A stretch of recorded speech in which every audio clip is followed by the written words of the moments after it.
Assalamualaikum warahmatullahi wabarakatuh. Perkenalkan, nama saya Safana Nisrina Aziza. Saya dari kelas 9A ingin membuat video monolog yang berjudul Kota Tanpa Buku. Pernahkah kau ke toko buku, perpustakaan, atau taman bacaan? Tidakkah kau merasa istimewa ketika berada di dalamnya? Di sekelilingmu ada berbagai tokoh dari dunia nyata dan khayal. Tempat yang pernah kau kunjungi dan yang belum, informasi dan cerita dari masa lalu, masa kini, dan masa depan. Semua terpadu, semua berada dalam genggamanmu. Saat berada di antara buku, tidakkah kau merasa menjadi raja dan ratu? Ruang dan waktu seolah menyatu tanpa batas. Kau bisa terbang, melintasi sekta negara, dan melewati berbagai zaman. Kau bisa menyelam ke dalam samudra, melayang di angkasa, bercanda dengan aneka satwa, dan berkelana di tengah padatnya kota, juga di rimba raya. Kau tahu, buku adalah jendela dunia, kunci pengetahuan, dan pintu wawasan. Muhammad Hatta, sang proklamator, berkata, "Aku rela di penjara, asalkan bersama buku, karena dengan buku aku bebas. Melalui buku, manusia terbebas dari ketidaktahuan. Tempat-tempat yang diketahui buku adalah harapan berkembangnya pengetahuan dan wawasan." Apa jadinya jika kota tanpa buku? Pantaskah dia disebut kota? Di kota itu mungkin kabar datang dari sumber lain, dari koran, televisi, atau internet.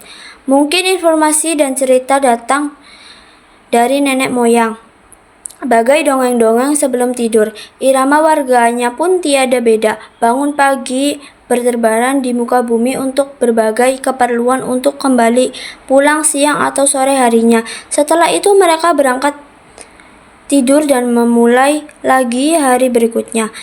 Semua serupa. Di kota itu mungkin ada bangunan bernama perpustakaan. Di dalamnya buku-buku berderetan dalam rak yang tak terjamah. Tiada tangan meraih dan membuka halaman demi halaman dengan sukacita.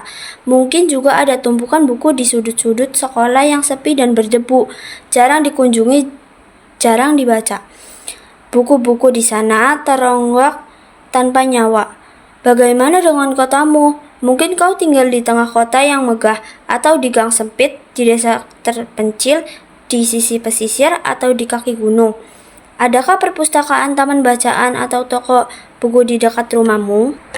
Jika ada, apakah tempat itu menjadi wadah berkumpulnya anak-anak dan warga, menjadi pusat perkembangan wawasan dan pengetahuan, atau hanya menjadi pajangan? Maukah kau menjadi orang yang menghirupkannya? Kau bisa mengunjunginya dan mengajak teman-teman membaca dan berbagi cerita di sana.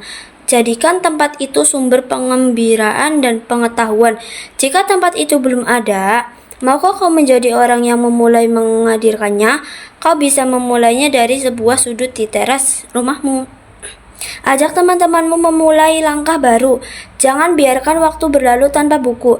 Siapapun dirimu, bersahabatlah dengan buku. Dia akan menjadi teman setiamu sepanjang waktu. Sekian dari saya.